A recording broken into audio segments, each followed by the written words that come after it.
So, hello everyone, this is OK here, and we're going to very soon be giving an introduction to atomic chess. This is just a bit of a warm-up, and we're going to be looking at the games from the Atomic 960 final. And the reason why 960 is because 960 shows the ideas.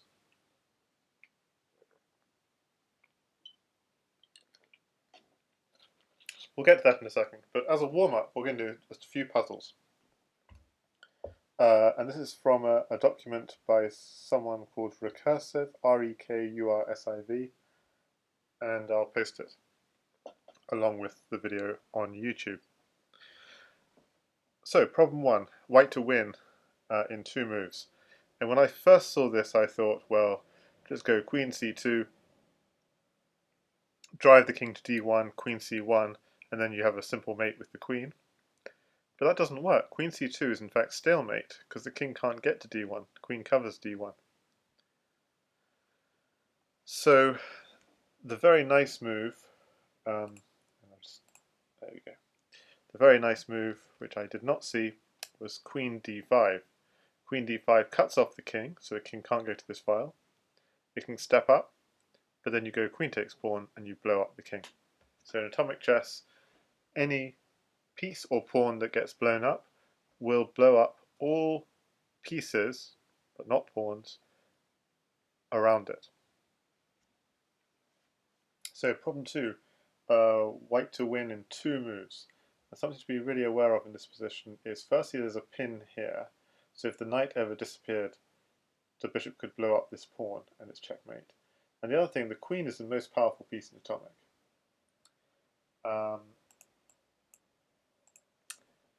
And so you have to look at lines the queen can take. Like queen here could be quite good.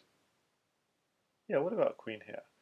So queen here is one idea, because if queen takes queen, that blows up all the pieces around the queen, leaving the pawn. Bishop takes pawn would be mate. But queen here, actually the king could just get it, slip away. So queen d6 is much more powerful. If the king slips away, you have queen takes bishop.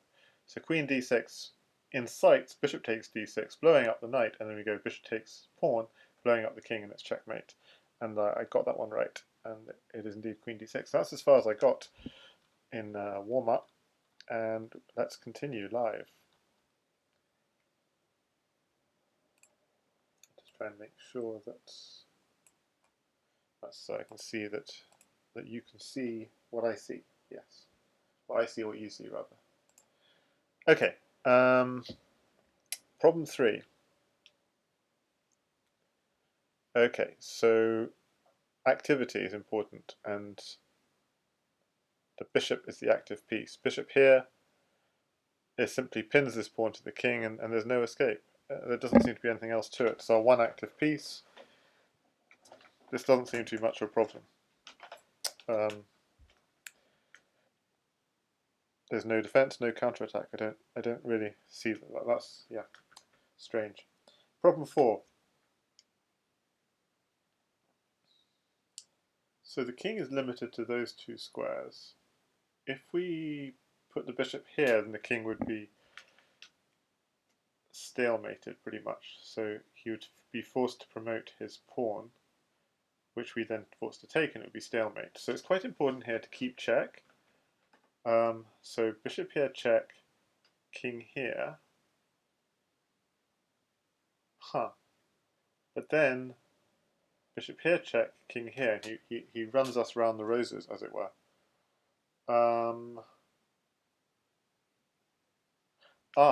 So the thing to do is actually just to take this pawn, because that forces king here, and then bishop takes pawn blows up the king. So that's that one. Rook takes e2. Okay, next puzzle. Problem 5, white to win. Oh, I like this. You just simply move the rook closer to the king, and the king is forced to go here and then blow up the pawn. So it's okay. White to win in two moves. The problem is we can't blow up this pawn because our own king. And the problem is the king might be thinking of coming in. What if we just back off? If we just back off, we're threatening rook takes pawn, and the king is trapped. So king here, rook takes pawn. So if we just back off, he'll advance, and then we go rook here, checkmate. If we just back off,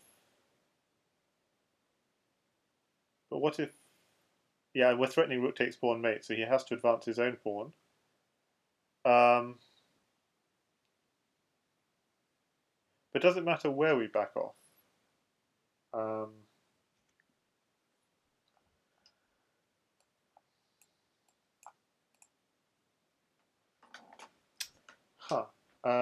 So the king is actually trapped. If we back off, the one square he can come to is here, but then rook takes pawn, it's mate. So if we back off, he probably advances. Oh yes, of course, it's very important we back off straight, otherwise the pawn advance will come with a check. So we back off straight, the pawn, so king e1, the pawn advances, and then aren't they both mate? Rook here is mate, and rook here both mate. So I think the most important thing is king e1 to begin with. Oh, so this one. Okay, rook e7 was too easy, so I didn't even check. King e1, yeah. And it looks like they're two mates. The next move. Okay, question 7. Problem 7.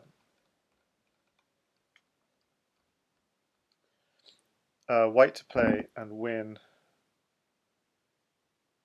Okay, so the problem is we can't blow up the king immediately because our own king. And so in this sort of situation,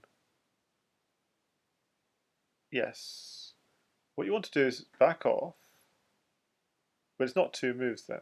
So maybe back off this way, and we're threatening to blow up the king. So if he does something like knight here, check, blow up the king. So back off, he's in check, so he has to follow us, but then we take the knight. Oh, this is too easy. And I got it wrong. King e8 check. No, I got it right. Okay. Then what was this one? King e, yeah, okay, I got it right. I don't know if I was accidentally showing the solution. Problem 8, win in 2 moves. So we're white to play. White to play. I'm tempted by... Whoa, okay, so we've got to be careful because there are lots of... rooks can often deliver draws by checking continuously. So we need to deliver checks ourselves. Oh, okay, so simply just check and then take the pawn. This doesn't seem to be very interesting. So some of these problems are rather easy. Okay, problem 9.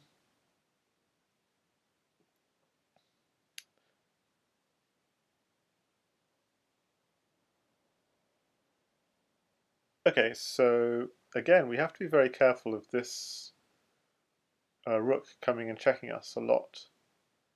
And we can't just, we can't take this bishop. So rook here is a real problem. So we need, so white to win. This is a surprising one because it looks like we're going to get checked a lot. And I can't see any checks. Like if I go rook takes knight, I just blow everything up. And that's not a check. I've got it. So this is very cunning. You see, if you take this rook, you're actually threatening rook takes pawn mate. And even if he goes rook here check, blowing up the opponent king, even if you're in check, you can blow up the opponent king. So check is more important than mate. So this is a beginner mistake that we often don't realize. So rook d takes d7. He can come and check us, so what? We blow him up. So and the reason is because what check is a threat to blow oneself up. But you blow up the opponent first, so it's too quick. Okay, so these are easier than I expected. I thought they'd be tough. Hi there, Twitch Potat. We're doing some atomic chess training, and we're going to be looking at atomic 960 shortly. So these are slightly easier, I admit, than I thought. So you've got to be careful. You don't do something like queen takes pawn, for example, blowing up all these pieces with check. Otherwise, the queen will take this pawn, blowing us up, just like the previous example. And that would be mate. So we need to be smart. So what we do is we do queen c7, threatening mate, and the only defense is to blow this up. But then bishop takes that will blow up the knight as well, and then we capture king. Yeah, so queen c7, problem 10. Oh,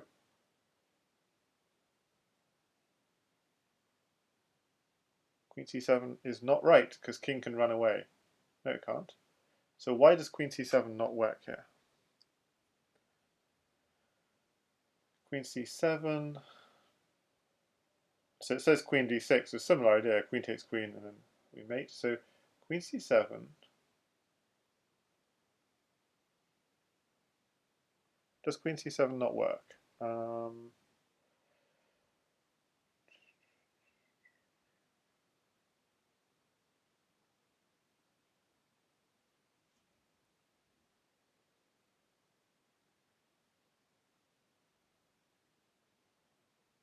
Okay, I'm trying to figure it out. Queen here, queen c7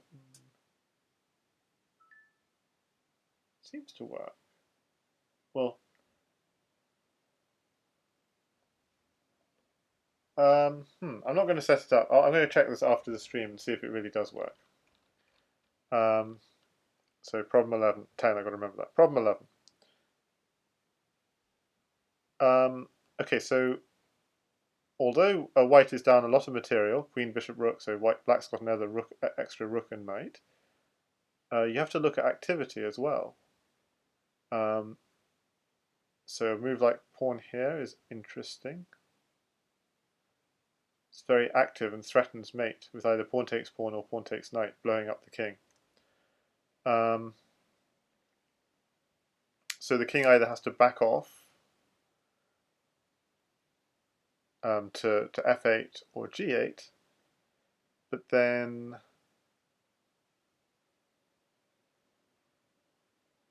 we could simply go, yeah. So f8 would clearly be mated because of queen here check, and the queen will invade. So that's checkmate. So there are two lines we have to think about. If he takes immediately, I think queen can come here to check, and that will be mate. The queen can't block, or we take it and blow up the opponent king. Or if the king backs off, queen here, check, king here, queen takes pawn, mate, blowing it up, checkmate. So pawn here, king g8 is interesting. The reason it's interesting is queen g8. This is two moves though. Hang on a second. That's not two moves. What I was saying. Oh, just simply queen d6 straight away. Okay, queen d6 straight away, and it's a fork. We're threatening both queen f8 and queen takes f6. So problem 11. Queen d6. Yeah, and he could back off, but then queen comes into f8. Okay, problem 12. So you've got to be careful. You can never move this knight because otherwise our king gets blown up. The really appealing move is knight f8 because that threatens to take on d7. But knight f8, he could just push. So it's not convincing. Knight f8, push. Okay, so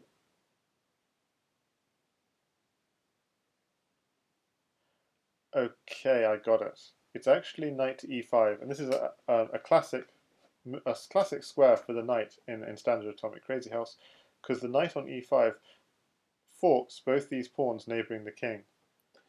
So it's basically a lethal fork, unless the knight gets taken. But if it gets taken, that will blow up this knight, and queen will blow up f7, blow up the king.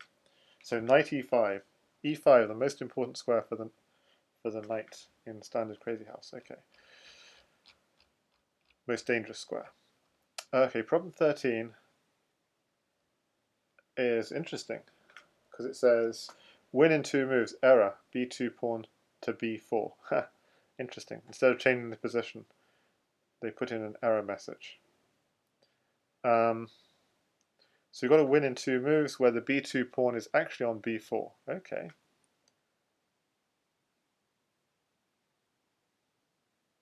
What I notice is the king is in front of this d7 pawn, so it just looks like knight here threatens mate, and any like attack on us is no good, and running away is no good. So knight here, I can't see why a b4 pawn, move b2 pawn to b4 Don't see it. Oh, I see. Yeah, yeah, yeah. Okay. So they don't want the solution knight c5. It's too easy if you just go knight c5. So if the b2 pawn is on b4, the knight takes pawn would blow up that knight. Okay. So they want a more interesting solution. Okay.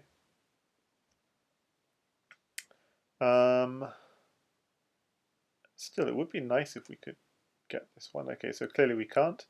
We could take the queen and blow up all those pieces, but then we don't have any active pieces at all. Oh, we could also push this pawn.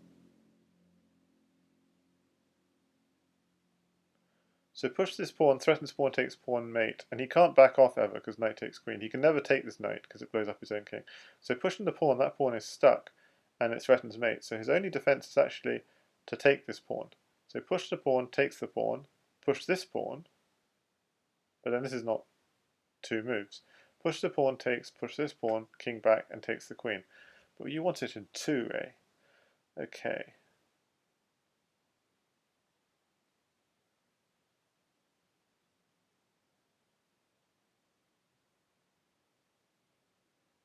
That's tough. Okay, want it in two. Instead of pushing this pawn, instead push this pawn, d4.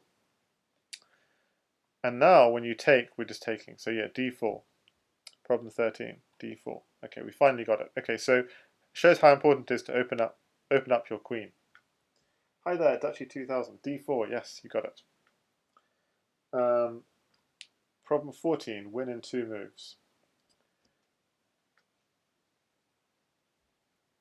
So obviously this diagonal is really important. This file is open, so it's a very treacherous position. To be honest, it just looks like queen takes pawn is best. Because that opens up the file, there's no blocker, the king can go here, and rook h8 is checkmate. So just queen takes pawn. If we go rook takes pawn, then he gets a move to defend, but queen takes pawn is straight away check. Yep, so queen takes h5. So, and rook h8 will be mate. Okay, 15, win in two moves. Okay, so taking here is tempting because queen takes f7 or queen f7 is an idea. It's also a check. Yeah, just taking here. As long as we're not getting mated ourselves. Yeah, taking here is going to throw open a check, and we're threatening queen takes f7. So e takes d5 is indeed right. Okay, so these exercises are sometimes a bit easy. I'm sorry, but it's good warm up for the basic ideas, I guess. So here you've got a super fork, knight here, forking queen, king, and this pawn, which will blow up the king. So he has to take it. But then queen to e8 is checkmate. So knight e6 looks very promising. Knight e6 indeed it is. 17, win in two moves. Okay, now this is the sort of thing where we want to get our king. Our king, in fact, is in check.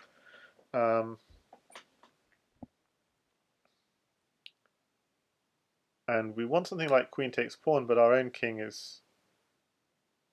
So what about just going king here? King here, and whatever he does, just taking this pawn. So king to a6, indeed it is. King to a6, because then the king, wherever it goes, you're taking this pawn and it's checkmate. Problem 18. Yeah, this is a sort of classic situation. If you have two queens, you can checkmate the king. And normally the way to do it is you stuff your king in the corner and you put your queens alongside, and now it's black to move and he has to move away. And then you move your queens in and checkmate with one queen. Or two queens, actually. Because you can probably pre-move these sometimes. But I don't know the exact sequence. So king moves away. But anyway, this problem's slightly different. But I imagine it's the same kind of idea. You put the queen here, and that forces the king away, and then queen here, checkmate. So queen to a2. Okay. Okay. So we need to move the pawn in the diagram from e3 to f3. Wow, another mistake. So So this pawn here is really not here. It's actually here. Okay. And it's another of those things where the kings are adjacent, which means you can't blow up the opponent king because you'd blow up your own king in the process. So, okay, so we have a pawn on f3. We want to somehow... So what we want is to go like queen takes pawn and blow up this king. So we'd love to force the king somewhere like this. Okay, so what do we do as... Yeah, but then this is easy. I mean, why can't we just go queen g2? Then everything is blocked, and he has to go... If he, the only square that's safe for him is here, and then we blow up the pawn. So just queen g2. Or queen f2 apparently works, because he can't take it. Okay, so this is a kind of silly little puzzle. Queen a to a2, knight takes f4. So in this one, knight takes f4, if you meant this one. So why would it not be knight takes f4? So if I go knight takes f4,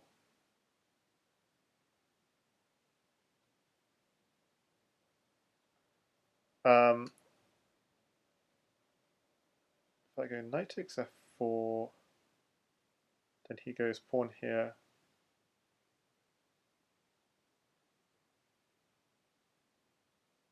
Check, and we're stalemated, right?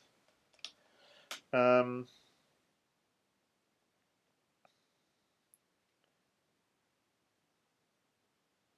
here, check. Oh, we... No, it's not. Sorry, we're not stalemated or anything. But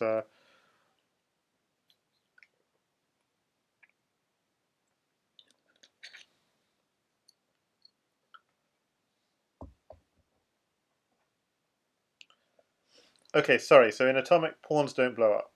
Yeah. Yeah, knight takes f4. It looks like it will win eventually. But this diagram is confusing. This pawn is actually on f3 for those who just joined us. Yeah. So in atomic, pieces blow up. So all neighbouring pieces blow up, but not neighbouring pawns. And hi there, Hissy Phone Payments. Great to see you, because I know that you're a great atomic player. Yeah. Yeah. So the thing to do is actually queen g2. He can't even go to f1 because the f1 square is covered. But he can go to h2. It's covered just because we can't take it because it's neighbouring our king, so it's not in check. So it has, because check means you're going to be taken next move. You're going to be blown up or taken next move if you don't move away. King h2 is not even check because we can't blow up our own king. But we can go queen takes pawn and blow him up. Problem 20. Win in 2 moves. We've got to be very careful here because the opponent's got a king, so we have to keep check in this situation. So what I really like here is queen here check and promote to knight, and it doesn't quite work. Okay, so queen here check, and if he goes here, we take the bishop and blow him up. So he has to go here, and then maybe promote to another queen, and that doesn't work because then he's got king here. So, okay, this looked so promising. Queen here, king here. Yeah, not working.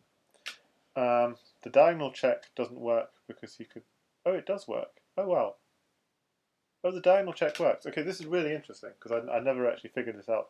So a really classic pattern in atomic chess is if you check with a rook and the king is here and there's any piece here, wherever the king goes, whether it goes... Oof, I didn't want to do that. Whether it goes here or up or down, you just take the piece behind it and it will blow it up. But it doesn't work diagonally. Imagine if you check the king with the bishop, then it can go orthogonal to the direction of check, and you can't take the piece behind and blow it up. Somehow there's more space around the king for the diagonal check. So that if you diagonal check, there's only like a 90 degrees of danger squares around it, whereas when you do a rook check, there's 180 degrees of danger squares. Okay, but this is a queen, so queen here check forces the king to actually one of these two dark squares. Queen takes bishop next, his mate. So that's a very long explanation for why it's queen f5. Okay, 21. Win in 3 moves. Okay, well I'm actually going to just do a few more of these, and then what we're going to do is we're going to look at the Atomic 960 final which happened yesterday. But let's just do just a few more of these. So my first thought is knight here is interesting because it forks the queen and the bishop, but he can just take this knight and I don't see consequences. A win in 3, okay, that's good. So maybe there are some consequences without that bishop. Still, I'm not seeing it. Our own king is very safe, so we've got time to play around, as it were. So knight here is very forcing, because it forces bishop takes. Okay.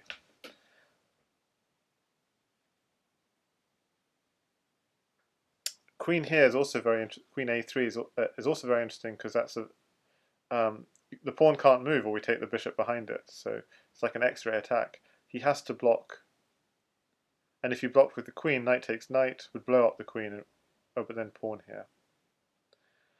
I mean, so this is very long-winded. And then the final defense after queen here is just simply pushing the pawn. So this is not working. Okay. If I just take the knight, he takes my queen, so that's not really working. Knight here, bishop takes, some kind of invasion. No, doesn't quite work. Huh. Hi there, mathematic chess. Queen a6, bishop can't capture. So queen b7. Queen a6. Oh, bishop can't capture for that reason that we said earlier. Very nice. So queen here, he can't capture it. But he could do something like bishop b7. Okay, then the same reason. We still got knight e6 if he moves the bishop. Okay, rook g8. So he does something like rook g8.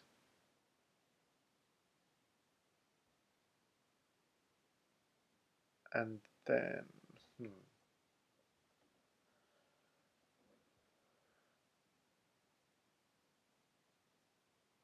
So rook g8. The point is it's stopping the queen b7 invasion. But a really nice idea. If we can deflect that bishop, that'd be awesome. So queen a6, rook b8. What should we do as a second move? I mean, we could do this, takes, move in here, but it just takes it. Okay, so we need something a bit more interesting.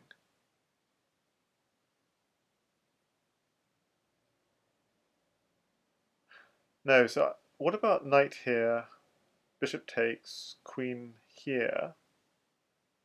He just pushes. No deal.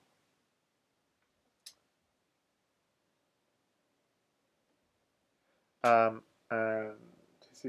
Symphony says queen a6, queen d7 as well, no mace. Yeah, rook g8, queen d7. Both seem to defend nicely. So wow, we're struggling on this one, at least I am. Okay, I've got another idea. But it's a rather complex idea. Throw your knight here. And if you take it, queen here. And if you push, then queen here, check. I mean, this is not... Yeah, this is like winning. Not sure if it's winning even. No, I mean, there are too many pieces guarding this diagonal. Also, the bishop could come in at some point. Wow, I'm really struggling with this one. Okay.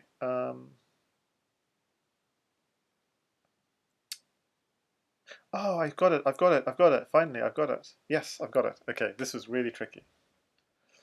Okay, so what we're going to do is we're going to go queen b4, sacrificing our queen. He can't block this diagonal. So if he does something like queen d6, simply take the knight, blow up the queen, and we're getting him on the third move, either the pawn or the bishop. So queen b4, he has to take the queen, and it's a great queen sacrifice because then our knight slides in to c6 and forks the queen and the pawn, and the queen and pawn are both going to blow up the king. He can't save both, so we win. And yes, Stephanie got it. Stephanie. Great. Hissy phone payments. Great. So we both got it. And maybe we'll do one more of these, and then we're going to look at the Atomic 960 final. And I'm going to have to change my setup slightly. I mean, unless you guys want to keep doing puzzles.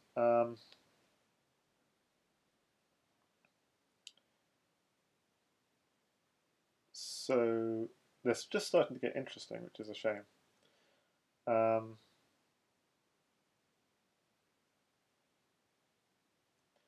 Okay, so it'd be great if we could invade with our queen, but actually all the squares are really well covered.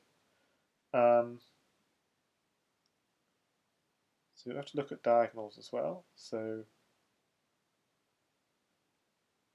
if we could go bishop here, it's in 3 moves. Bishop here, if you take me, then these problems have suddenly got a lot harder, basically.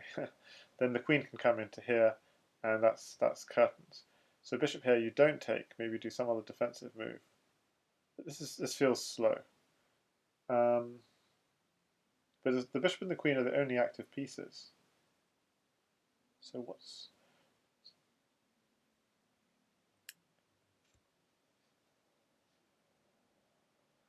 I didn't check the answer on the last one. Let's just check it. Queen b4, there we go. Queen b4, knight takes b4. Or if queen d6, knight takes c6, and knight c6 to finish. Yeah. Okay, so this one. I'm thinking bishop a6, but I'm worried it's slow. So bishop a6. Actually, that rook is kind of whatever it does. We're then going bishop takes pawn and queen coming in, but this is all just a bit slow. Is there something more forcing? Another idea is queen here, but it doesn't do anything. Oh, it blows. Oh yeah, no, it does. It does do something. Oh, queen b6 is amazing. So queen b6 is amazing because if he moves away, obviously you go queen d8, king here, queen takes pawn. But if he takes it, bishop to b5 is incredibly powerful. There's no defense of this diagonal, and there's no way the king can escape from being next to this pawn. So queen to b6 is solution to 22. It is indeed. Okay, cool. So do you want to keep doing puzzles, or can we look at the games from the Atomic 960 final? How about that? Nicely on your screens. Okay, so what I'm going to do is I'm going to be looking at the games from the Atomic 960 final that happened yesterday between Onubense and Vlad00. For those interested in seeing inside the study, I'm just pasting the study link here, and I'll paste that as well with the video. And what we were doing earlier was some puzzles by Rekursiv, and I'll paste a link to that as well with the video. Okay, so why do I want to introduce atomic chess with Atomic 960? Well, basically, standard atomic chess is pretty hard for the beginner to get into because you get mated often within a few moves. And I think something onubense actually said after the final, this is a slight paraphrase of what he said at the end of his stream, is very true. He said, atomic chess can be quite off-putting for beginners because it is so much about memory in the openings. There are many forcing sequences, and if you don't respond with the right move, then you can lose in 5, 6, or 7 moves. If you survive, you're left with no time. So, for the sake of creativity and entertainment, Crazy House 960 is the future. It promotes talent over hard work and memory. And that's, so I'm just going to, sorry for the slight crackle, I'm going to just adjust the microphone. Okay. Yeah, and so what I want to do is I want to introduce atomic chess through 960, and the ideas carry through to standard atomic, but I think it's just one sees the ideas more clearly, whereas when you play standard atomic, people are just encouraged to learn certain openings, because if you don't know those openings, if you don't know what to play, what's the right thing to play against what, and so on, you lose very quickly. And the great thing about Atomic 960 is the players have to be creative and find that out live in the game. So I'd say, yeah, no, what I said here is when beginning Atomic, the most dangerous piece is the knight.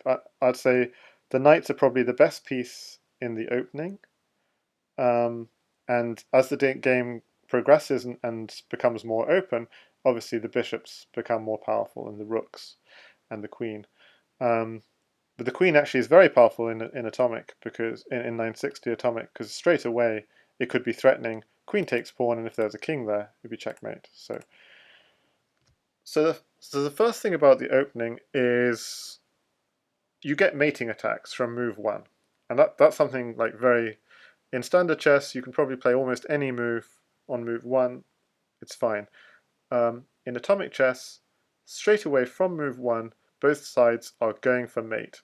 And the piece most dangerous in going for that mate, as well as the queen is always dangerous, is the knight. And the most dangerous square for the knight are squares on the 5th rank. Because if you just imagine a knight, for example, here, straight away that would be a fork of the 2 squares next to the opponent king, and you're already threatening mate. And even if you didn't get your knight here, you could get, I mean, so here would also be fairly dangerous. I mean, somewhere where you blow up the queen and 2 other pieces. I mean, so in the initial position, the pieces are so bunched up that any knight along this 5th rank, you're threatening to blow up 3 pieces and get a decisive advantage in the game. So, like in Crazy House, it's important to guard your 5th rank, to guard to guard invasions, and to begin with, it's invasions by knights. Later on, you'll see it's invasions by rooks and queens and other pieces. And Pierce Sternman says, is atomic always Fischer random? No, so atomic is usually played with the starting position. In fact, on Lichess, you cannot play it from the 960 position. So these games were actually played on a site called chessvariants.training. But as onubense says, he believes the future of atomic, and we could say it could be the future of Crazy House and chess, might be 960, just because standard chess could get stale if people are just memorizing openings, 20, 30, 40 moves deep. There is a staleness to it and a lack of creativity. Okay, so what to do here as white? And so what I said is, in the opening, the first thing you do is you go for the kill with your knights. The second thing you want to do is obviously develop, and the third thing you want to do is grab space so your pieces can maneuver. I'll say something about piece value soon as well. I mean, basically, knights and bishops are slightly more valuable than pawns. Rooks are great because they can sometimes invade and they can sometimes deliver like perpetual checks and things. And queens are really valuable because they can mate on their own.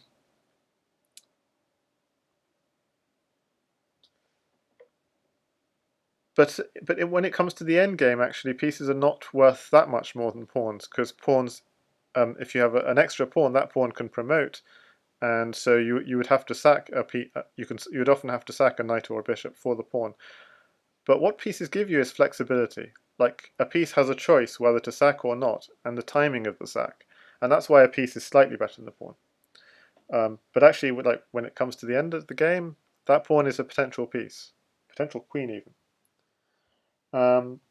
So I'd say there's a very initial phase of the match where you're just going for mate. And so onubense, I'm going to look at these games from onubense's perspective, just because he streamed the match. And the move he played is knight d3. Straight away, he's threatening to come to the 5th rank, deliver mate on d7. And okay, now there's a very, before I look at what Vlad's played, there's a very important idea in atomic and in standard chess even. It's the idea of corresponding moves. And that is, for any attack, one must make a corresponding move that defends. And so we see this often in standard chess, where one knows the opponent might be threatening one of 3 different things. And when one is deciding what to play oneself, one doesn't always play the prophylactic move, the move that predicts what the opponent's going to play and defends against it. Sometimes we think to ourselves, if the opponent plays this attack, then I'll play the defense. I won't play the defense in advance because, say, the queen comes out here, then I'll play g3 to defend. And if you play some other attacking move, then I'll defend with this. And if you think in terms of corresponding moves, what that gives you is it gives you just an extra breather to do your own thing, and then only play the defensive move when the attacking move is played. Now, of course, sometimes it's quite a good idea to predict the attacking move and defend against it before it's played, but sometimes it saves time not to. So you get the idea of corresponding moves. And so this is true in standard atomic as well. Whenever you see a knight coming to the 5th rank, the standard defense is to lift your pawn by 1 square, because this is the best way of controlling the knight. So I wrote here, corresponding moves. For every attack, there must be a corresponding defense. The automatic response to control a marauding knight is to lift the opposing pawn 1 square. Notice, however, in this position, that this blocks both the bishop and the queen diagonals, hampering development. So Vlad did not play the automatic corresponding move, because, although he did play a corresponding move. He didn't play this one, because notice how the queen, you have to look at the diagonals the queen and bishop are on. And I think this atomic is really good for teaching. This is an idea in standard chess as well, but we don't think of it so much necessarily as a... we might not think of it so much. Of course, advanced players think of it a lot. This pawn here, you're not realizing this is actually blocking in both your queen and your bishop. So what Vlad played instead is this move, e5, and the engine actually also likes c5. So if the knight were to come in here, he'll just happily... I'll turn off record so I can just make moves randomly. So if this, he'll happily just take it off. And now actually, hang on a second. So the engine was suggesting this. But that doesn't provide a great defense, because if I did this, you don't want to lose your queen for a knight. So the engine was actually suggesting this. So that the engine has some deep ideas, because on the face of it, that would be terrible, because white is then blowing up, half the board. But the engine's got some deep ideas that then you have queen e5, and you're both threatening mate and threatening to blow up 2 pieces yourself. So, and that's not even the best move apparently, but it's a good move. Queen f5 apparently is even better. But okay, queen takes b2. Okay, so there's a complicated reason why c5 actually also works. But what Vlad did is very natural, which is if the knight ever comes here, he's just planning to take it. But by doing it, by moving this pawn, he's keeping his queen relatively open, and he's developing a piece. So it's defending with development.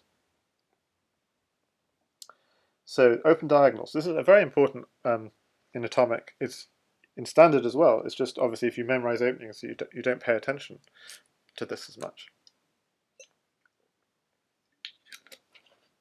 It's very important to keep your diagonals open, so you can develop your pieces. So the bishop could, for example, come to here at some point and threaten mate here. Okay, so white plays c3. c3 is a very good move because the most powerful piece of the game is the queen. Imagine if the queen could get here. No, that's not such a good move. So actually the square where it's okay, but actually it is, yeah, imagine if the queen could get here. If the king were in the usual place, because this is in normal atomic, the queen getting here is amazing because it's a fork. Actually, queen getting here in this position is also great because there's no piece that can interpose here, and if you push this pawn, queen takes rook is mate. So yeah, if we imagine the queen could get here, that'd be incredibly powerful. So queen here is like an implicit long-term threat.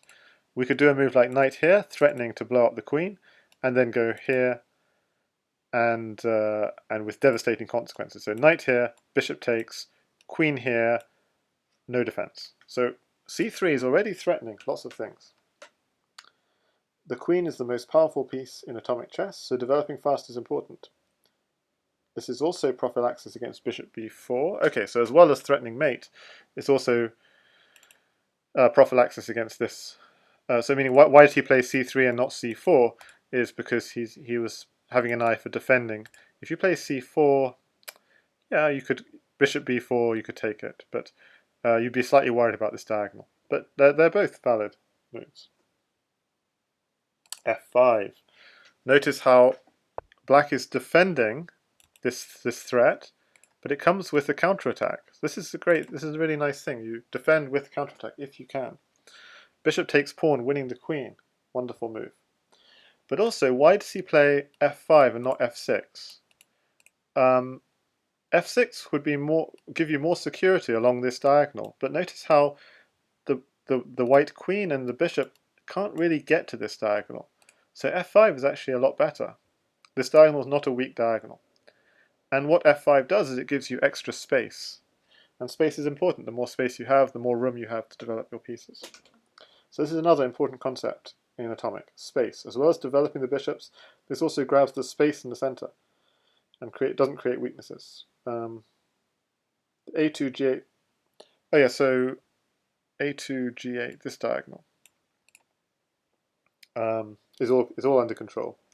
Or the H4, D8, yeah, this diagonal is just not a worry. Okay, and white actually defends the attack with a counterattack. So although this is 960, it's symmetric 960, so the attack is defended by a counterattack. And so indeed, black could have taken here, and maybe got a bit of initiative. It's rook a8, he's the first to grab the open file. Yeah, so arguably that might have been slight edge to black, if you, but very minor things. But instead, black decided to defend, which is also decent. And here, white played knight to b3.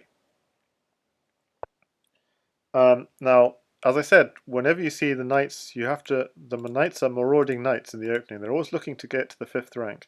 And this knight is heading straight for a5. It wants knight here, knight a5.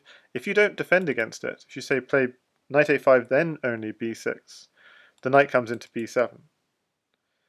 And if you take it, you lose a queen. If you don't take it, you have to, your king goes on the run. In fact, this is trouble. I mean, the knight could come here, for example. You can't take it because it would blow up your king. You'd have to move this knight out of the way. So even if it isn't mate, imagine a knight sitting on d6, just blocking up all your pieces. Suddenly you have a piece blocking all your pieces. So even if it doesn't win material, it would be a complete nightmare. So it's very important to stop the knight marauding. And there are two choices, b6, a5.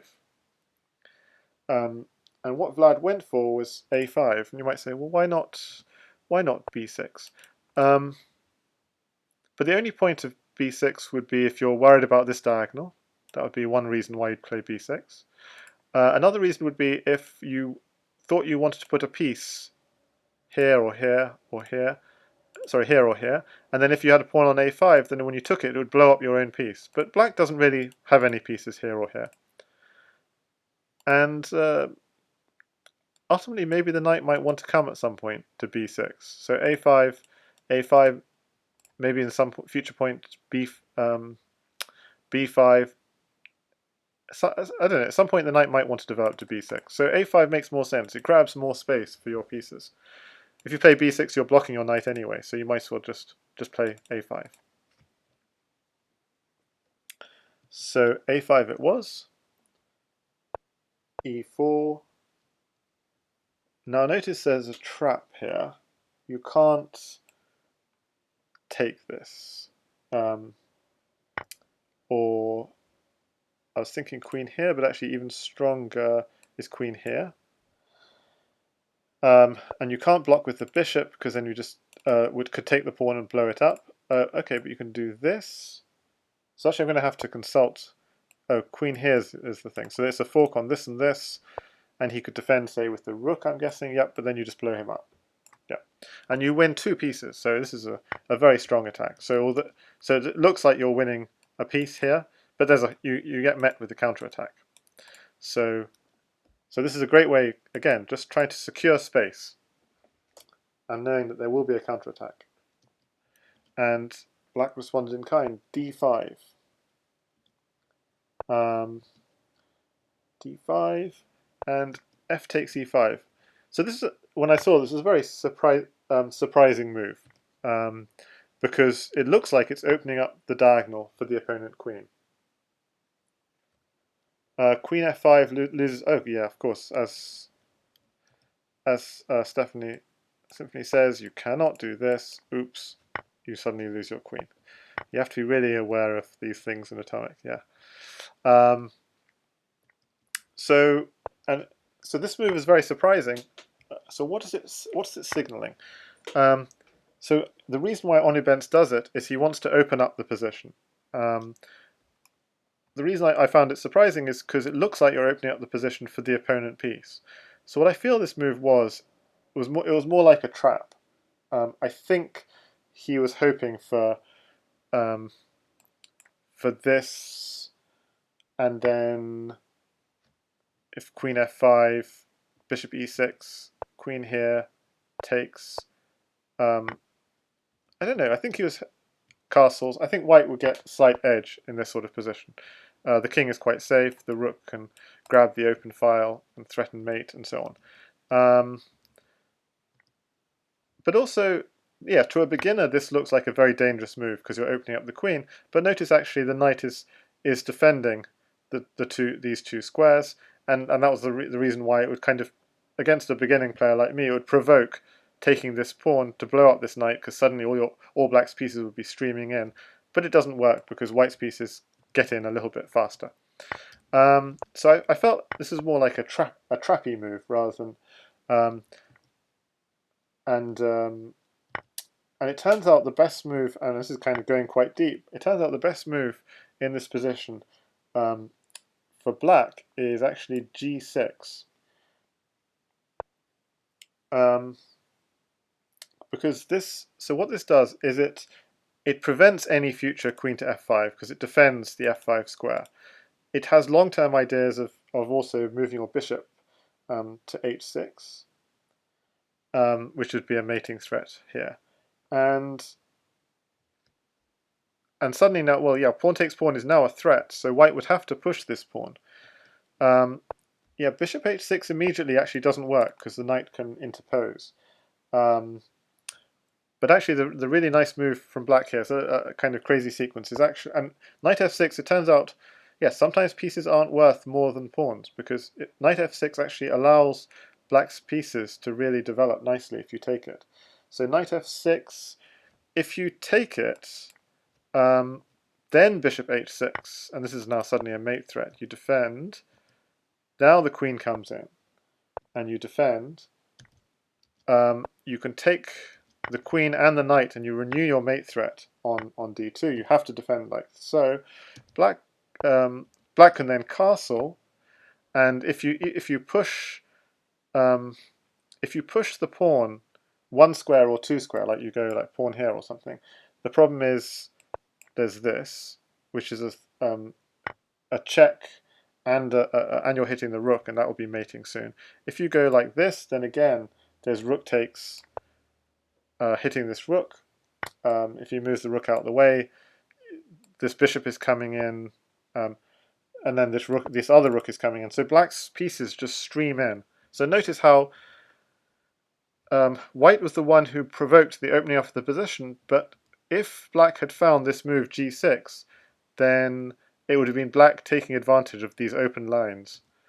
Having said that, there is a nice defense here for white, which is actually knight f4, knight to e4 threatening mate on d2, and then you have to play d4, knight f2 check, and you have to take it, and you lose a piece there. And so this position is still fairly equal.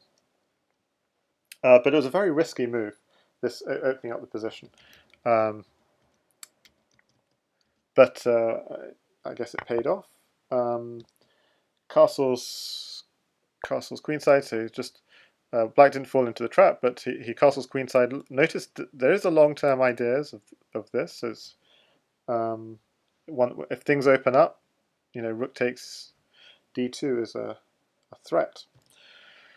And he pushed, and black played knight f6. So this shows how this knight f6 move is really important just to try and get development quickly. And white doesn't take. Curiously, the engine wants takes and queen takes h2, and I'm like very confused why it's.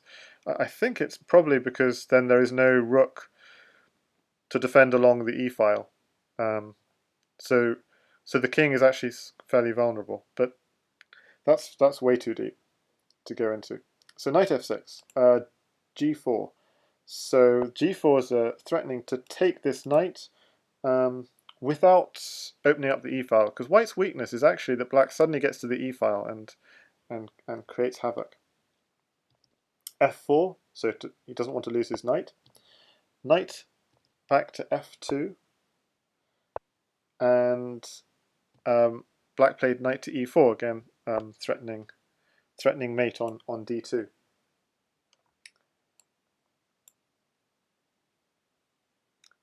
So hi there, test account says something about, I'm not sure, you say it's a fork of Stockfish modified to understand a few variants. Yes, I mean, we're not using, we're using Stockfish only occasionally, just to help us understand these top level players. This was a final of Crazy House 960. We're using Stockfish only occasionally, but we're using the players' moves really in this analysis to try to see the deeper ideas of the games.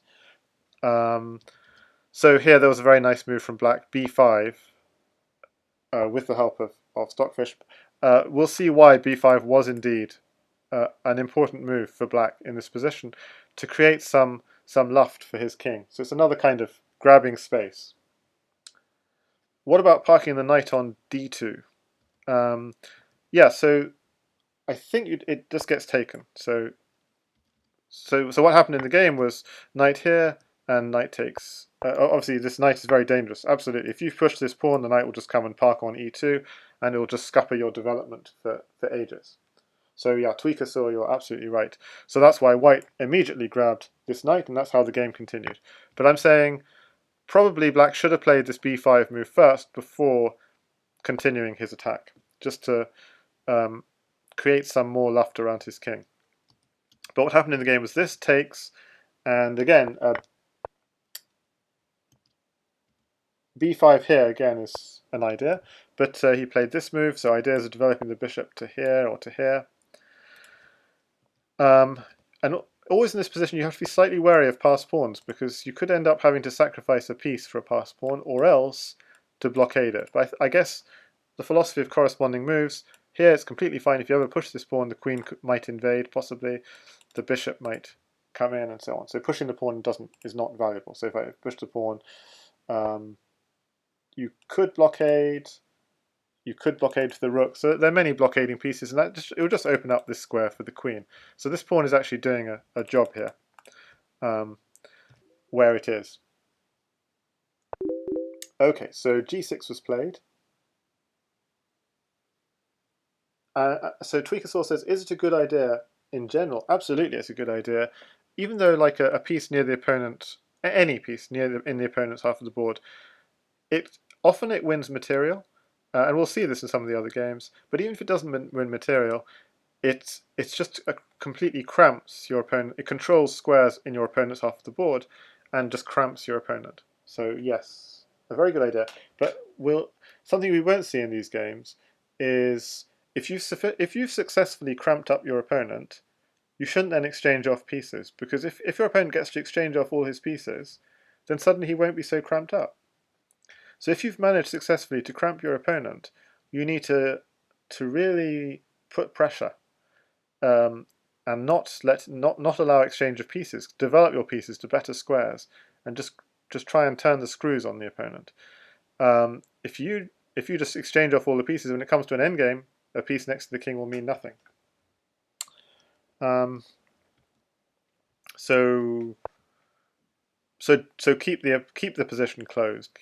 Keep the position closed, and put pressure.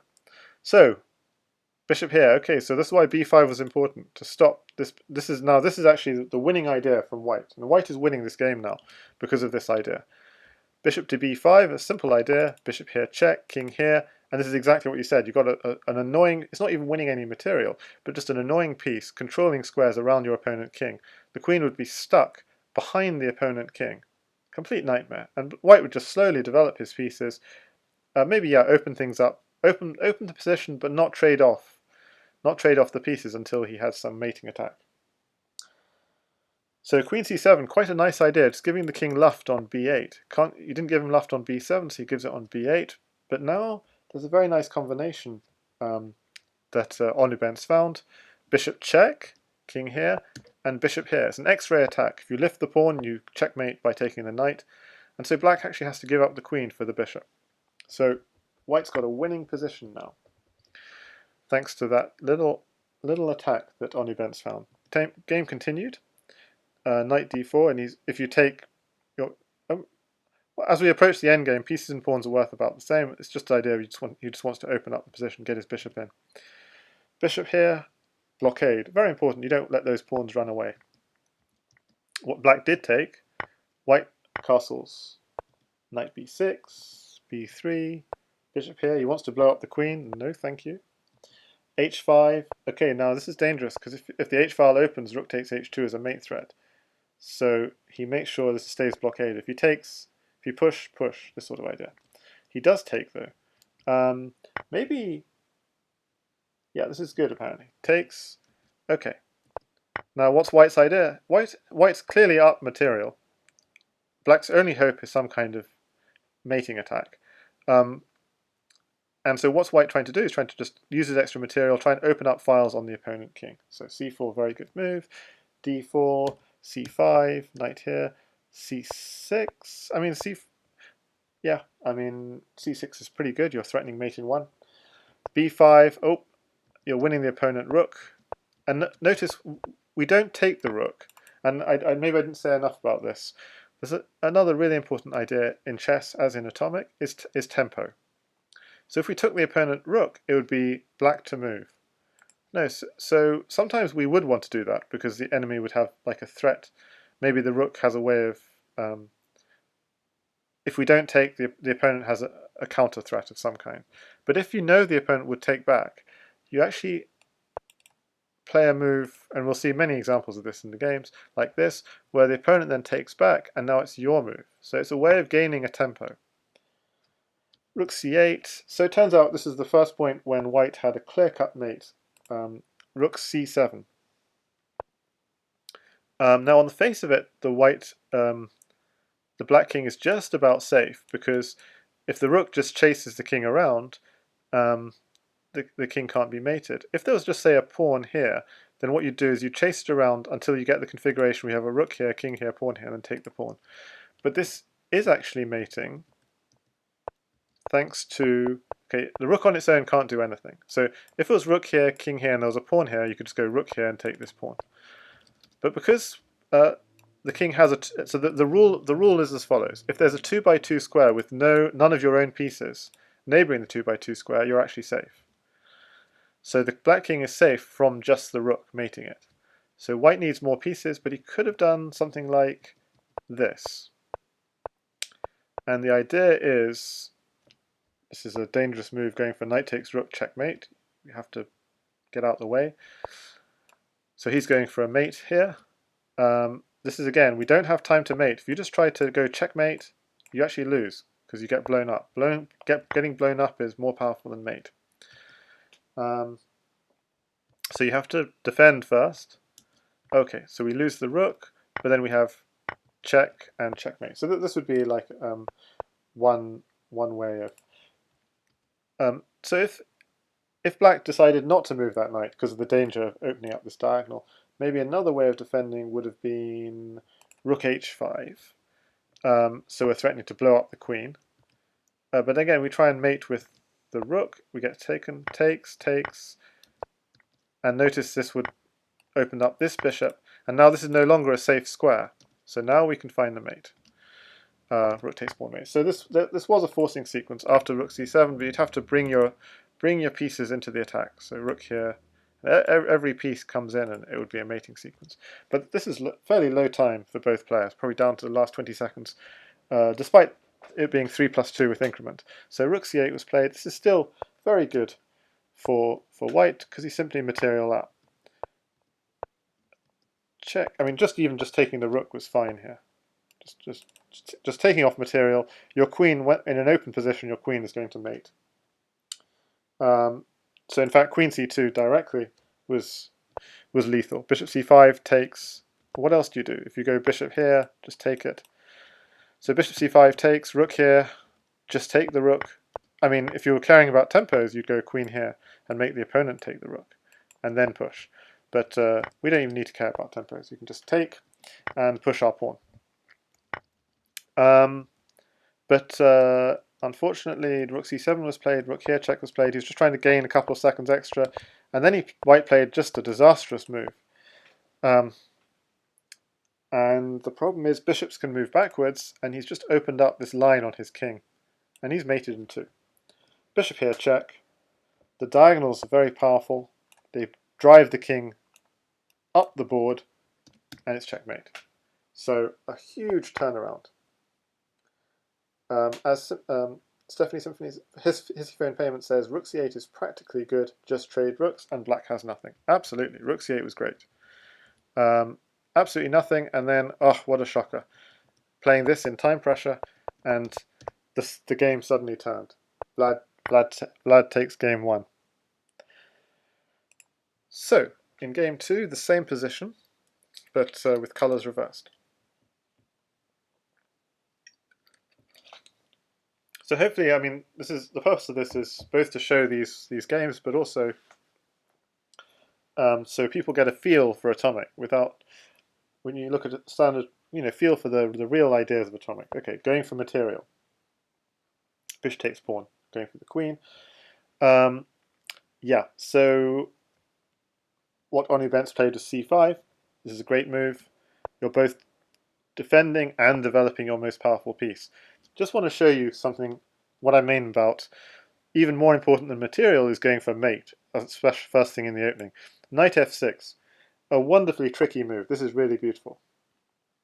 As in chess, opening is all about development and space, but even more than that, it's about finding mate in 2, or 3, or 4. Because if white goes and grabs your queen, you get your knight to that dangerous 5th rank. And notice if you just go e3, this is check, and you blow up the opponent king. Bad idea. But there's a defense. You can go e4. Turns out the defense doesn't work because of a really beautiful combination. Check, king here, and this. It's a quadruple fork.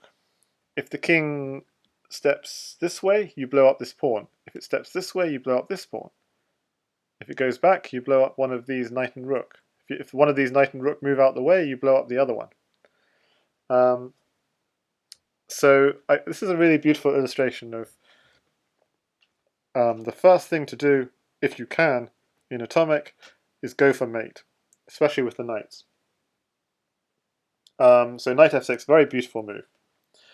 Probably white would have had to play e4 to defend, and that's a great move, grabbing space and defending at the same time. And then, although Stockfish recommends, well, knight b6, just defending. So I mean, this is still an even game. onubense went for a much sort of more natural option, which is I'm being attacked, let's defend the attack, instead of going on the crazy counterattack. e4 came anyway, and b5. Now, as in game 1, notice unlike Vlad, he pushes this b5. This b5, so it opens up the queen, gives luft if the king ever comes on this side. But what it really does, yeah, well, I think this is a really important thing. What I really mean to say is it controls these bishops. He's recognized the powerhouse in the position for white until the queen develops are these bishops, and with these two moves, he's actually restricted the scope of these bishops. This bishop can only get to here. This bishop can only get to here before they get blown up. So very nice, just sort of visual of what he's doing. These lines are dangerous. They're opening up. Okay, we're going to block the lines. c3. And we saw earlier how this is so dangerous. The queen can come here and all kinds of ideas. Knight to b6. I mean, as in standard chess, you often want to develop the knight in the corner, and it's just very hard to develop, so you want to be able to get it out. So it's often a good idea, but you just got to make sure that doing it, you're not. It is a potential. Notice it's a potential pawn sacrifice, but it doesn't work. So if this looks like it wins a pawn, oh no, it doesn't. It just loses 2 pieces. So knight to d3. So knight to d3 was played. Knight to d3 is a very aggressive move because it's threatening knight to e5 with all kinds of consequences. And what would you do against this? So remember, the automatic move, whenever you see a knight coming to the 3rd rank and you want to stop it coming to the 5th rank, would be to push this pawn, but that would block your queen. So maybe to push this pawn. This is a very good move, because it both develops your bishop and it protects against the attack. It's a very natural move. And I mean, Stockfish would recommend something like a4 here, apparently.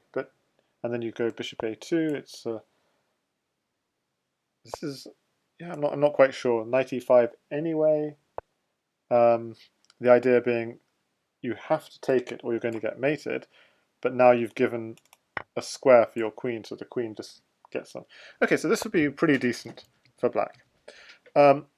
But onubense found a really nice idea here instead, which was knight a4. It's actually the best move in the position, so kudos to him. So you're meeting this attack with a counterattack. Now, how does that work? Well, let's see how it happened in the game. Knight e5. So we got it. This is dangerous because mate is threatened. So d5, and we could be losing all this stuff, but then we'd be winning all this stuff. So instead, knight c6. So knight c6 is just a way of, if he did something to defend this pawn, the pawn would take the pawn and blow up the knight, and we'd win a piece.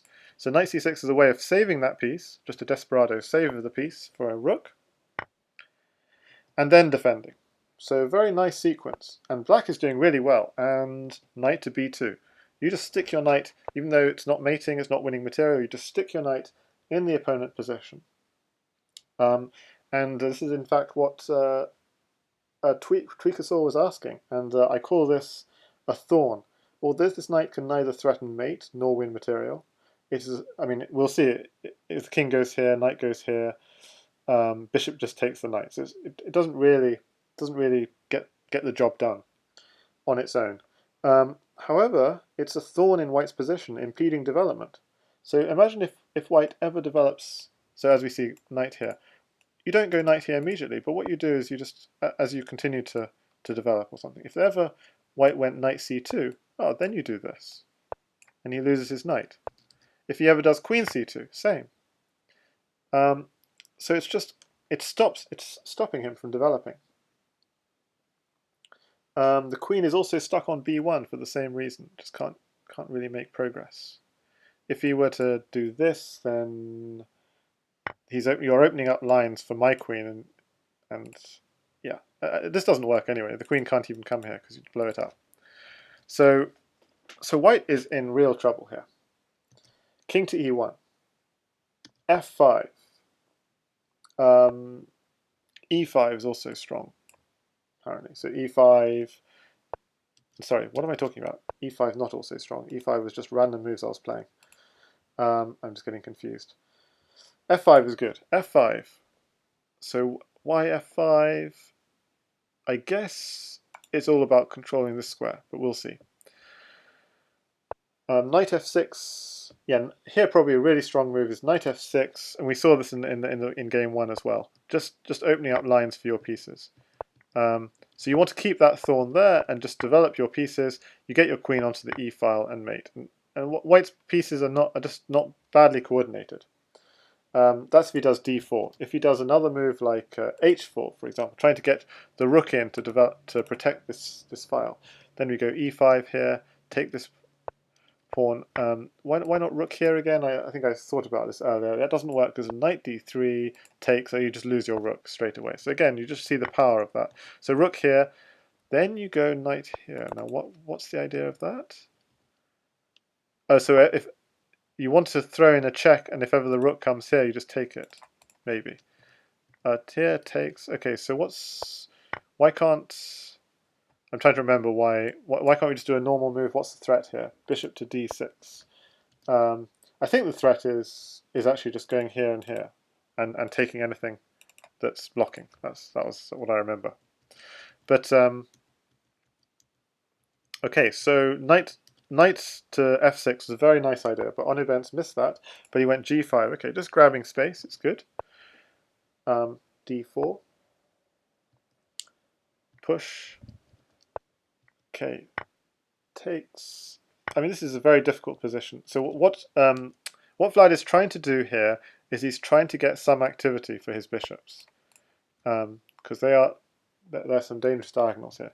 Queen to c8 is good. Takes. Queen to c7 is also good, but queen here. So this is black sort of cashing in on his advantage. Maybe g takes f4 is recommended here. I can't see anything wrong with this. He's cashing in on the material advantage, and here black played e6, and this was really the blunder of the game. Here black should just go takes here. The problem is the king is quite badly placed on d8, but with bishop knight rook you got these you got the extra pawn on the queen side, and you can develop and everything's fine here. Black should win this, I think. But after e6, it's just a problem of developing.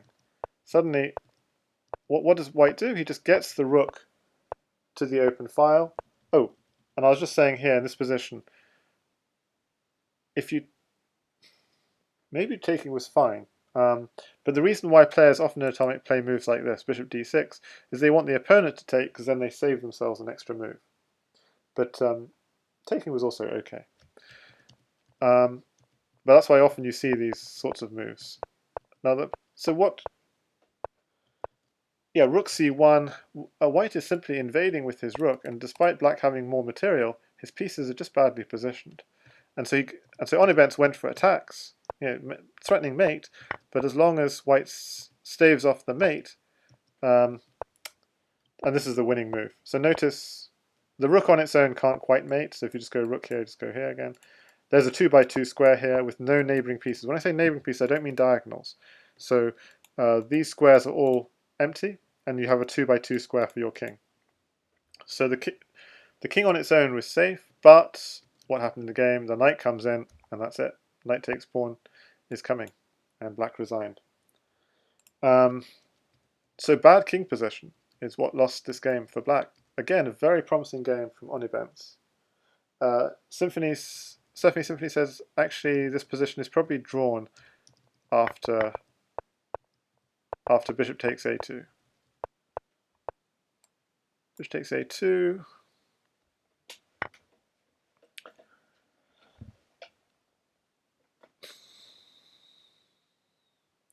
Yeah, bishop c5, I guess. It's pretty strong.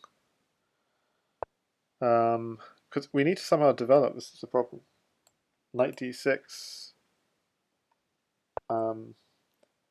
Knight d6, because otherwise, so if we just took here, we'd lose our own bishops. That's no good. So white needs to develop. So g4 is probably good to develop. We just need to get our rook developed somehow. How to do that? h5 is maybe an idea. Yeah, so maybe this is a draw, but it's going to be complicated for sure. So in terms of material, we do have the extra pawn, but maybe that won't count for much if we don't. I think this is still a game. Let's put it this way. It's probably drawn, yeah, but I think it's like the game from the beginning. There's a lot of play left in this position. If it's going to what's going to count is activity, but I can believe this would be drawn. The problem is getting active and getting these pawns rolling. If this pawn gets rolling, then you never know. Or if you can somehow create threats on the opponent king. Yeah, it's too difficult to judge, but I can believe it's drawn with best play. Pierre Sternum says, this is so new to me. Seeing something as drawn seems impossible in my brain. Well, yeah, I mean, this is great that people who are new to the game are watching this and hopefully seeing how atomic can be really beautiful. So game 3, onubense is white again, and this is a completely new position, and this move makes a lot of sense. Look at all the juicy squares where the white queen can go to. It also opens up the bishop. Also, crucially, it protects against ideas of bishop takes a2, blowing up queen and rook. So that's why he went to c4, not to c3. So it's both defensive and developing. f5. So f4, counterattack. Makes perfect sense. c5, defending. Perfectly logical. b5. This is a threat. We're threatening to take this pawn and take this pawn and checkmate. So b4, b5 makes perfect sense. So yeah, something to be really... b takes c5 is actually a lethal move. If you just hang around and do nothing like this. B takes c5 actually creates a double threat. This one and this one. You can't... you could defend both with b6, right? But that doesn't work. Okay, so yeah, b6 doesn't work because queen b5, and there's no... It's mate next move. You can't defend it. And if you go b5, you're just blowing up the opponent's position. I mean, this is... You're just winning a big piece.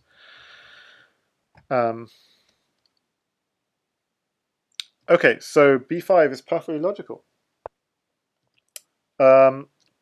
Again, opening up the rook makes... Trying to open up this rook, if we take here, we're opening up the queen diagonal and the rook diagonal. So it makes perfect sense. And this was played well. So he could have continued on his plan and taken here, opened up this file in this diagonal. It would have been logical. But he was worried about black opening up these diagonals, maybe, I'm not sure. So he played this instead, so he could always meet this by a push. And perfectly logically, black wants to stop all this stuff with takes and so on, and threats on here, so perfectly logically black plays here. This is a perfectly logical opening. a4, I mean, this is another file, we want to open it up. And a5, of course, we don't want to let the opponent get initiative. Whew. I mean, this is a great opening, right? Okay, I mean, since we've got here h4, we want to control the opponent bishop and maybe open up. And I'm not sure about h4. What is h4? Yeah, I'm not sure. It's just, we want to grab space, basically. Yeah, we want to stop bishop h4. So h4 is perfectly logical, and h5 simply wants to stop bishop h5. And I think Blair's got to this position and thought, well, we've got this far, we might as well finish the job. And so g4 was played, and g5. So after 8 moves, this is the position. Notice how all these squares are out of bounds for both players, because if you put any pieces on these squares, they're just going to get blown up. So both players are going to have to maneuver in the first 2 ranks and try and look for a critical breakthrough. But what makes this position so difficult is you have 8 choices of which one you want to break. What are going to be profitable breaks? I mean, this is a profitable break because for black, at some point, you're opening up your rook and your queen. What's a profitable break for white?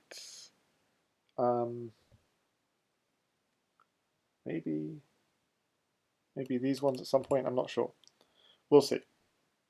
So, this is all about space. Both sides claim half the board. The third rank is like a no man's land, mined with explosives. Both sides maneuver their pieces within the first 2 ranks, looking for a break opportunity. Knight d2. I think what both felt is like, it's very risky. If you break, it's very risky that your opponent might be the one to take advantage of the break. So, queen b2, you've got to be ready. Bishop f7, knight f2.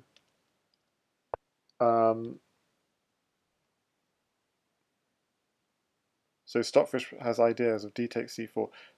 I mean, I'm not sure. So I'll just show the line. D takes c4 is an idea of a break. Oh, sorry, d takes c4, sorry. So we're opening up the queen and the bishop. And if you have to block, otherwise that bishop will invade. But then c4.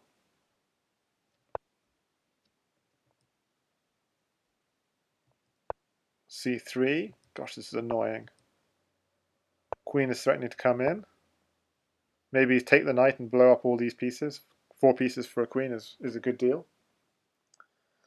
So that would have been a possible break. But as I said, it's quite hard to calculate when you have 8 possible breaks. Bishop to c7, bishop to c2. Apparently h takes g5. I don't know. It looks dangerous. I guess if you, as long as you get your rook to the open file, maybe it's possible. But otherwise, it looks dangerous. But okay, bishop c2, both maneuvering. Rook to a7. D takes e5. Okay, black finally did break. Now again, this is slightly confusing. Why this break? You're giving the black queen a lot of space by doing that. Were there other breaks? G takes f5 apparently. So anyway, it's really hard. G takes f5. Hang on, I'm being confused. Oh, sorry, it was white to break. Okay, sorry. Now it makes sense. Yeah. White to break. White hoping to invade with his queen. Yes, this makes perfect sense now. And of course, black has to stop him. E5. Oof. The pawn keeps going. And that does open up this diagonal for the queen potentially, but this pawn is really advanced and annoying. It's tying white down. Knight here, just trying to blockade this pawn. We can go anyway. He'd have to sack a piece, but then if you sack the piece, then the rook comes in. So this is, and then if you take here, we're then losing the knight as well. So he just backs off. I think in this position, he should have kept the pawn on e6. Like the pawn on e6 is actually really annoying because the knight can't really develop, the bishop can't develop, this knight can't develop. So this pawn on e6 is actually, the threat was better than the execution. He went straight for e7, but actually the pawn on e6 was good there. So just going something like this, g takes f5, and maybe trying to advance this pawn maybe would have been another idea. So g4, advance with the queen. So this is a sort of a, and now maybe e7 it suggests. Yeah, it's too difficult to analyze. There are too many pieces on the board. But okay. But instead he played e7 immediately. But still, white's doing well. I think onubense is doing well in all the games. He's a great. I think it's basically in the low time pressure situations was what got him in the end. So queen g7. It looks dangerous actually with the queen invading the black position, but as it turns out, black has actually quite a good setup. Quite a lot of pieces, keeping that queen out. Takes queen here, hoping to come across laterally, cause some mayhem. But the bishop blocks, hoping to open up this file. He closes it, and you can't take because queen takes rook. Now probably the move here was queen e6. I mean, this is quite hard to see. If the king just backs off, then you're taking here and promoting, and that's pretty nasty. And if you do this, you're getting 3 pieces for the queen. But then you're going b5, c4. So what's the idea? King b1 here, develop the bishop. You're losing another piece here. Okay, this is really hard. Like that queen is. I think he can't go to c7 because of bishop b7, king here, and b6. This is crazy, but there's no time to attack. You get mated, but this is really too hard to calculate. So yeah, it turns out that giving the queen for 3 pieces was good, but I think that was too hard realistically to see. So c4 was played, and the problem is, yeah, black's now got an attack, and this pawn is rolling, and the white queen is just out of play. So really, I think white had to recognize as just as a last-ditch resource, this was kind of the only thing to try and okay. Apparently, b5 is also playable, but so these pawns are dangerous basically, and they're rolling, and you need to make something happen fast. Yeah, after c4, white just resigned because just to show how the game might have continued. Okay, so how to defend this king? I mean, if we just go b5, I mean, b5 doesn't work because then the bishop just comes in and mates us immediately. So that's the first problem. And if we just do something like this, then there's d2 check, okay, and then he's taking this one, so that doesn't work. If we go with the bishop here, then apparently queen f3, rook here, c3. Okay, so this sort of thing. Yeah. It's just, yeah, impossible to defend for white. So suddenly this game has turned. It looked very promising for white, with the queen invading and everything, but it needed a really complex sequence here to be able to get an advantage. Like just getting the king out the way. So the idea of this king b1 move, now I remember it, is you want to get the king to a2 and maybe block like this. You have to get the king out of the way of the file. And something like this, get the king on a2, and the king on a2 is safe. Notice the rook can't invade with the check because knight takes pawn takes it. And I think you just about survive this. This is the line. Knight here, rook here, check. Whenever the rook comes to check, you can take here. Okay, you lose a piece, but oh, so this would just be saving the game. This would just be saving the game. So this is a draw. The rook is tied down to defending this pawn. The king is probably tied down. Does white have no chances here? Because it looks like the so king b7. Okay, yeah, you're defending on a light square, and then you can just shuffle the knight up and down, and there's no hope of making any progress. Yeah. Okay, so that was game 3. Game 4. So poor onubense was down 3-love at this stage, and we just had the all pawns opening, and Vlad decided to mix it up as white and develop his knight. So that's the 2 squares he's eyeing. f5, again, we saw this in game 1. If you can protect those 2 squares with a move that actually gives you activity as well, that's even better than playing the e6. Okay, so he wins the bishop for the knight. So it's an exchange. So now white has the bishop, so he might be thinking, let's open up the position, I've got the bishops on the board. Okay, so just developing moves. The threat, of course, is just bishop takes pawn and win this bishop. Looks promising. E takes d5. The problem, so why can't he follow through with this plan? So if you just take here, the problem is queen to d3 is coming in and invading, and there's no good. If you try and defend like this, unfortunately you're falling for this. There's no good defense, so you've got no time. So this is a dangerous attack that very suddenly has come upon. So obviously defending with the rook, but bishop d5, very strong defense. The problem with rook takes bishop is, again, I think, yeah, so the immediate queen d3 doesn't work because of bishop takes c3. Yeah, you want to go queen d3, and the way you do it is you go b4, so you're threatening queen d3, and you're also threatening to take one of these 2 pieces and then take on here with mate. So you've got a double threat.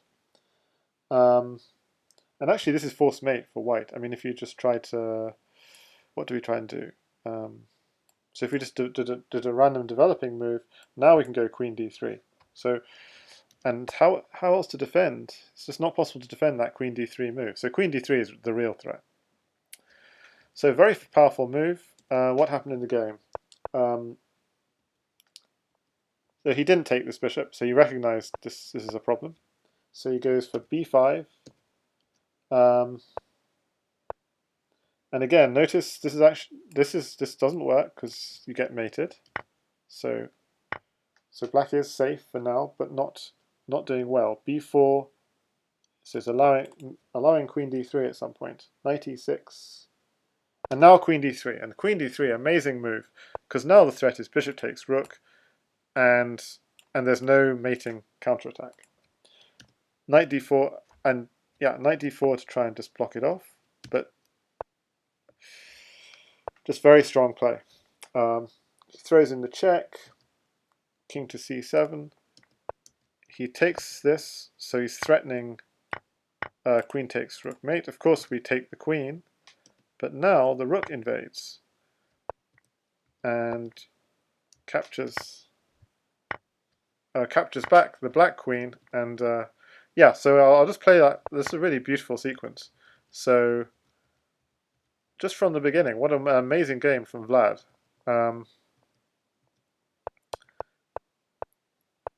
So he's opening queen d3, defends with the bishop with a counterattack, potential future counterattack, but he needs queen d3, so he protects this key square, so he can go queen d3.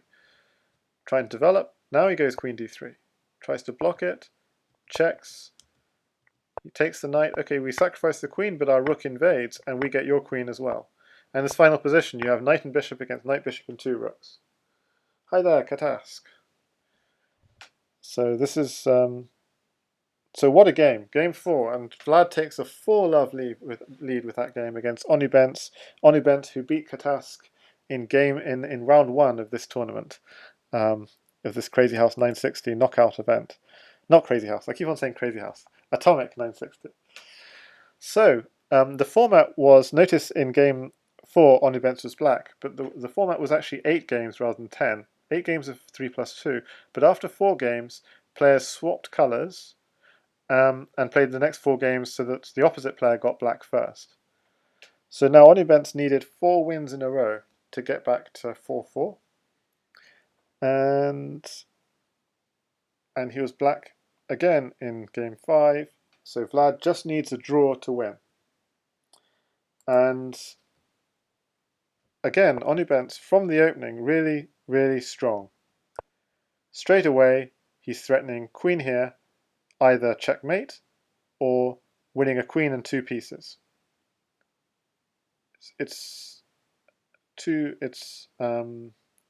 So really strong opening play.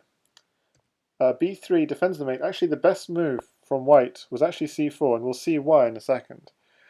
b3 doesn't defend this other idea that onubense came up with, which is queen to c6. So again, we're threatening mate, which you have to defend. And then if the pawn is on c4, this wouldn't be a threat. But then going to queen to a6, and it's again a double threat: checkmate or win a queen in 2 pieces. And this is what happened in the game. This, boom. Black is completely winning.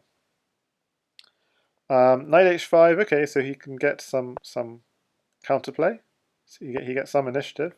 He gets 2 pieces here, but black gets. Now black's got the initiative. Now this is what you'll often see, and I hadn't properly been able to discuss it. Often you see atomic players, instead of taking a piece, they'll move to right next to the piece. Why do they do that? Because they're threatening something like rook takes pawn, blowing up the rook, and so winning a pawn. But by doing this, if they'd just taken, it would be white to play. But by going rook here and white taking, suddenly it's black to play. So it's a cunning way of winning a tempo. And you'll see this very often in atomic, that you move your piece as far as possible in such a way that it kind of forces your opponent to take it. Or if it doesn't, it keeps the tension. Takes, bishop here, castles. He doesn't want to lose the bishop, so he keeps the bishop and throws in a check. He would like to bring the rooks here, but if you just did something like rook here, what would happen? You just get taken, and it would look fairly drawish, apparently. And then bring the other rook here. Oh, it's not a rook, that's the problem. Yeah, so you don't want to lose your rook for the knight, because the rook is your invading piece. So that knight is doing a great job stopping the rook invasion, because the rook invasion would mean black would win. So if black can't win by invading on this file, he's probably going to try and open up another file. Let's see what he does. c5. Gets his king a little bit safer, and probably you often want to do this and this just to give yourself some luft. Of course, you don't want white to invade with the rook, so you block the file. So black's got the extra piece, which gives him potential. Okay, with this, white wins a pawn, but then it wasn't a very active piece. So black has an extra piece, but white has an extra pawn.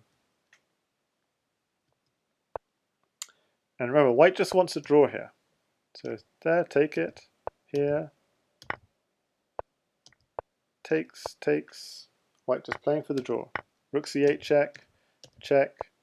And the way to think about it is he has a 2x2 square for his king. All neighboring squares around this are empty of white pieces. So he's safe, and he's happy for a perpetual. Rook here check.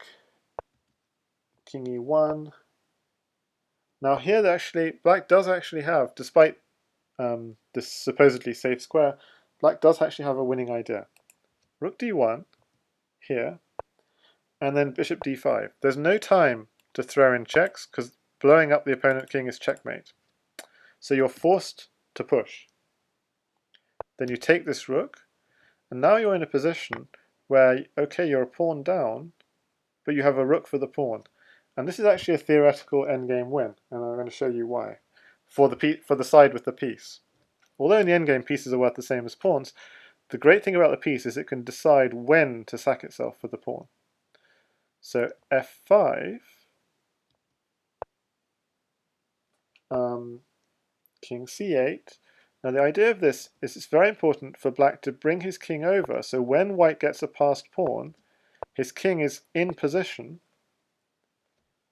If ever b4, b5, this. If ever white tries to push, takes, defends. So we get this sort of position where, although white has the extra pawn, black is using his king to defend this pawn. And now, if white just moves the king around, we can actually just get the king into the corner, just throw in a check, and get him into the corner, and force white to take. So this is a point. At some point, white's going to take, but then what we do is we push, and we use our rook. Well, actually, here we can mate, but what we can also do is we can use our rook to pick up this last pawn, and then this pawn will queen. So that's the idea.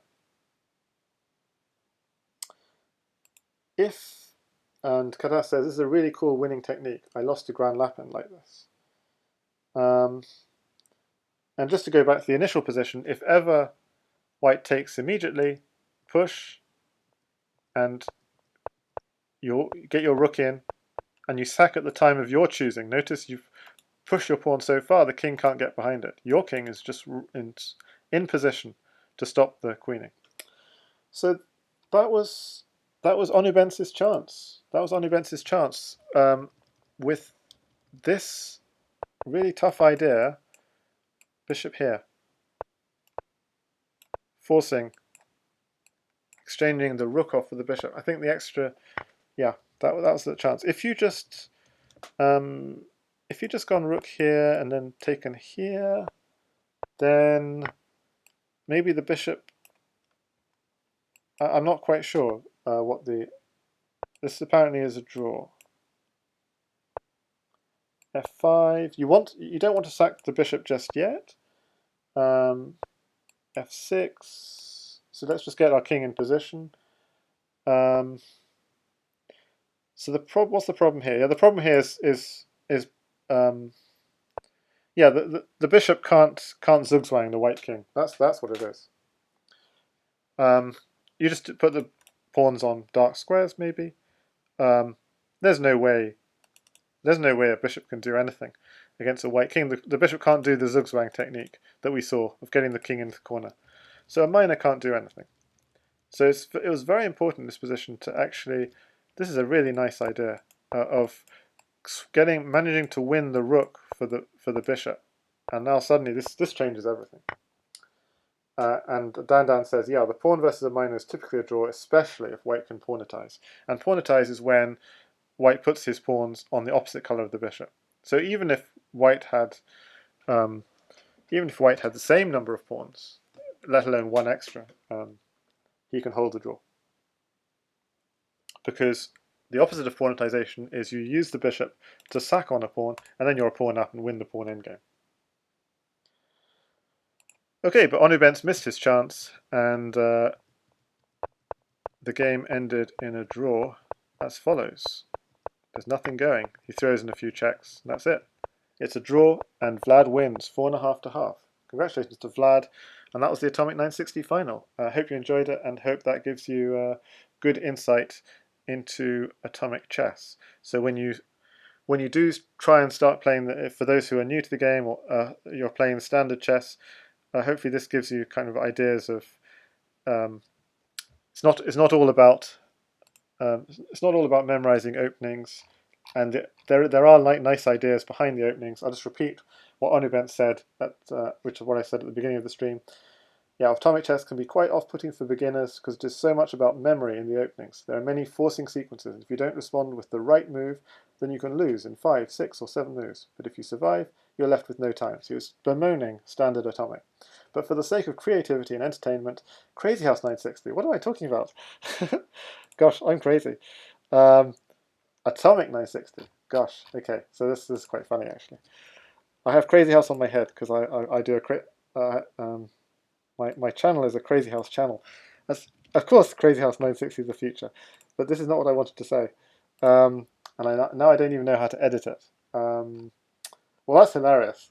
I just misquoted onubense with crazy. How do I edit this? Somehow I'm a stranger on my own stream. Yeah, Crazy House 960 is the future. That's it. Okay. Well, Atomic 960 is the future. It promotes talents over hard work and memory. Okay. And just to end with a final idea, I'd quite like to see a version of Atomic where you can take opponent pieces and you get them in hand, and you can drop them only on your half of the board, and where black gets an extra pawn in hand to start with. I think that would be very interesting, because obviously the immediate, like the queen invasion threats and so on. So forks will still be forks, but in those situations where there are no blockers, you might have pieces in hand which you can block with. It'll make stuff a lot more complicated. I think if you gave black an extra pawn, I think that would be an interesting variant. Qatar says building fortresses. Yeah, I think it would be interesting. Yeah, and you'll be trying to break down those fortresses. Yeah, maybe it'd be hard. Maybe it would just be a draw. Just build a box of pawns around your king. Yeah. Okay, so it's just an idea. Maybe it doesn't work. So hope you've enjoyed. And one last thing, I want to recommend. Oh yeah, so if anyone's watching this and you're interested in Crazy House, check out my YouTube. And I just want to drop, if you're actually really interested in Atomic, the site you should check out is chronotog.com. Chronotog is an old fixed player, and he just has an amazing website with lots of interviews from old fixed players and interviews of Crazy House players as well. Dan says, pawns around king in Atomic weird champ. And Katask, ooh, Crazy House, I've never played that before. Katask, of course, was the winner of the only Arena Kings on chess.com in Crazy House. So, okay, so I hope you enjoyed this stream. I hope it's been an insightful introduction to Atomic. And congratulations once again. onubense is a gentleman, but Vlad is a hero and a dragon slayer, and he took down the dragon. Okay, thanks everyone for watching, and goodbye.